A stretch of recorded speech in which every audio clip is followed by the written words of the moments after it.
नमस्कार, आप देख रहे हैं न्यूज़ फर्स्ट 21। मैं हूं आपके साथ ललिता चक्रधारी। अमेरिका की तेज तर्रार महिला नेता निक्की हैली का भारत पर दिया बयान इन दिनों सुर्खियां बटोर रहा है। खासतौर पर भारत में रिपब्लिकन पार्टी से राष्ट्रपति उम्मीदवार बनने की कोशिश करती हैली ने वर्तमान बाइडेन प्रशासन की कमजोरियां बताने के लिए भारत का ही उदाहरण दिया।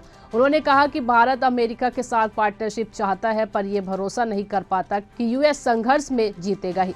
भारत को ये भरोसा नहीं होता कि अमेरिका नेतृत्व कर पाएगा। चूंकि भारत अपने हितों के प्रति सजग रहता है, इसलिए वो मजबूरी में रूस के साथ खड़ा दिखता है। निक्की हैली ने कहा कि उन्होंने भी भारत के लोगों से और प्रधानमंत्री मोदी से बात की है और वो ये सब कुछ अपने उसी अनुभव के आधार पर कह सकती है।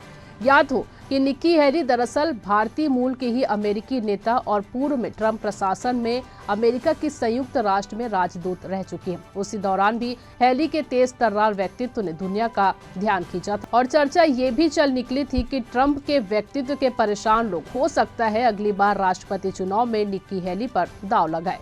ये खबर लिखी थी आपके लिए हमारे साथी दुर्गेश कुमार दुबे ने। फिलहाल लगातार अपडेट रहने के लिए बने रहिए न्यूज़ फर्स्ट 21 पर, आपके हक की बात।